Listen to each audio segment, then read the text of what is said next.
Hello everyone, সবাই ভালো আছেন। So welcome to my new video. তো এখন আছি মুরগির শেডে দাঁড়িয়ে। তো এটা হচ্ছে আমার মুরগির শেডটা, যেটা বর্তমানে বিক্রি করে দিয়েছি। শেডটা পুরোপুরি রয়েছে খালি।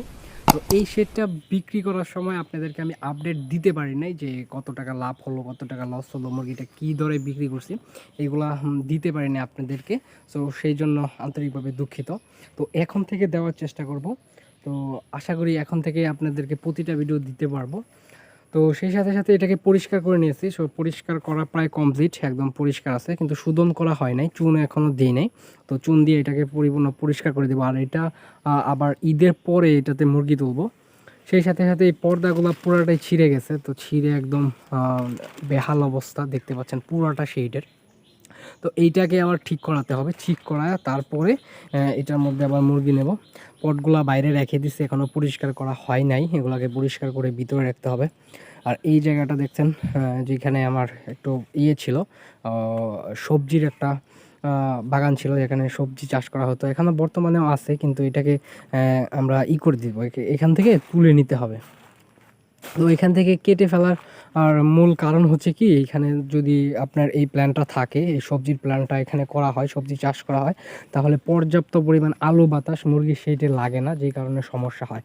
আরেকটা হচ্ছে আমাদের যে বাইরের যে জালটা দেখতেছেন, এইটাকেও এবার চেঞ্জ করে ফেলবো। চেঞ্জ করার মূল উদ্দেশ্য হচ্ছে, এটাও একদম ময়লায় যখন এই কানাগুলা, এই ছিদ্রগুলা বন্ধ হয়ে যায়, তখন কি হয় যে বাতাস ঢুকতে পারে না, সেই জন্য এটাকেও পরিবর্তন করা দরকার।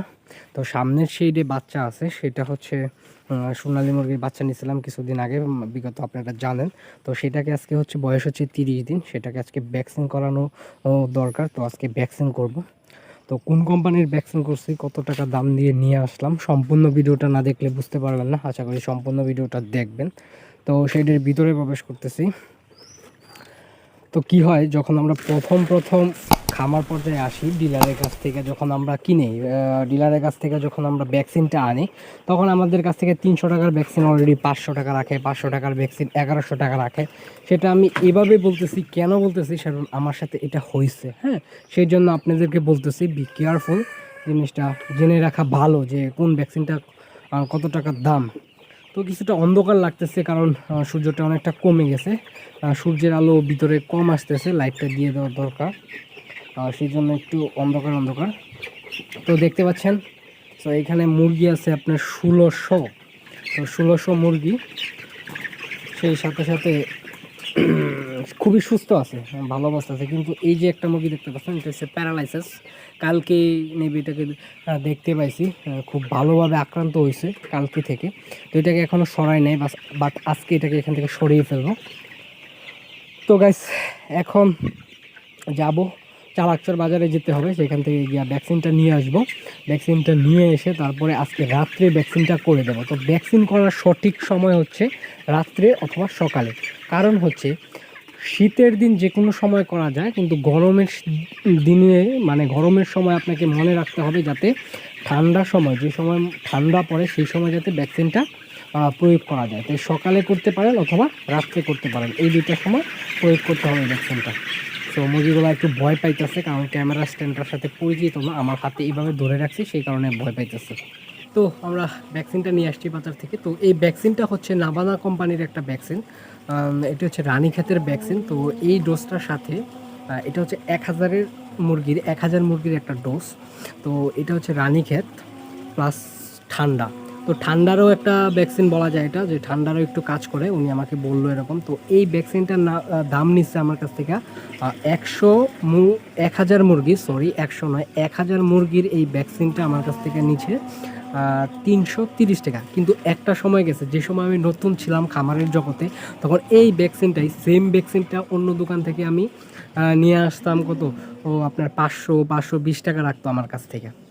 তো এখন জিনিসটা কতটা কমছে আমি জানি, বিদায় এটা নিতে পারছি। তো আপনাদেরকে এখন দেখাচ্ছি কীভাবে ওষুধটাকে বানাতে হবে।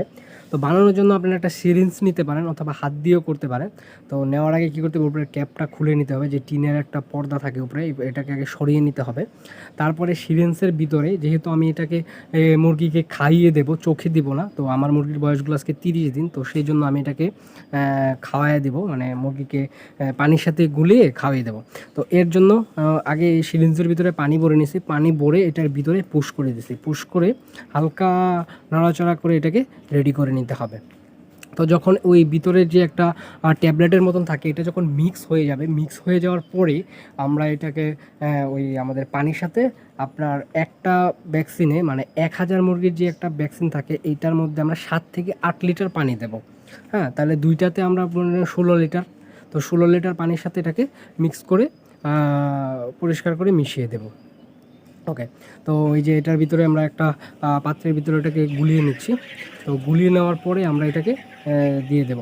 আর আরেকটা কথা হচ্ছে, যখন পাত্রে গুলিয়ে দিয়ে দেওয়ার সময় আমাদের দিয়ে দেওয়া হয়েছে, তো যখন পাত্রটা দেবেন প্রায় 3 ঘন্টার মতন, যদি সোনালী মুরগি হয় সেক্ষেত্রে বেশি আপনার টাঙিয়ে রাখতে হবে, মানে পানিটা বিহীন রাখতে হবে, পানিবিহীন, পানিটা উপরে রাখতে হবে।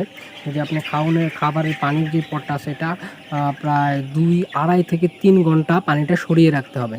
তো আমরা কিছু সরিয়ে রাখছিলাম পানিটা, এখন পানিটা চলে আসছে, তো পানিটা দিয়ে দিচ্ছি। এখন মুরগিটাকে ভ্যাকসিন খাবে, মানে যখন পানিটা আসবে তখনই সবগুলা মুরগি একটু একটু করে খাবে। তো তো আমাদের যেহেতু অটো ড্রিঙ্কার, পানিটা এভাবে ধরে ধরে আনতে হয়, কারণ সম্পূর্ণ পাইপটা যখন ক্লিয়ার করে ফেলছিলাম, এটার ভিতরে একটু হাওয়া ঢুকে গেছে, যে কারণে এইভাবে ধরে ধরে আনতে হয়। তো ওই দিকে দেখতে পাচ্ছি আমরা যে মুরগিগুলো আছে, সেগুলো পানি খাওয়ার জন্য খুব তৃষ্ণান্ত একটা অবস্থা, তৃষ্ণায় রয়েছে মুরগিগুলো, কারণ যেহেতু অনেকক্ষণ ধরে এটাকে উপরে তুলে রাখছি। তো ভ্যাকসিন দেওয়া কমপ্লিট, ভ্যাকসিনের পানিটা এখন খাবে। মুরগিগুলোকে একটু শেডের ভিতরে থাইকা সবগুলারে একটু ঘুরে ঘুরে পানিটাকে খাওয়াতে হবে। তো সেই কাজটাই করব এখন। তো সম্পূর্ণ ভিডিওটি দেখার জন্য আপনাদেরকে জানাচ্ছি অসংখ্য ধন্যবাদ। আর যদি ভিডিওটি ভালো লেগে থাকে তাহলে চ্যানেলটিকে অবশ্যই সাবস্ক্রাইব করতে ভুলবেন না, সাবস্ক্রাইব করে সাথে বেল আইকনটি বাজিয়ে দেবেন। ধন্যবাদ সবাইকে, সবাই ভালো থাকবেন।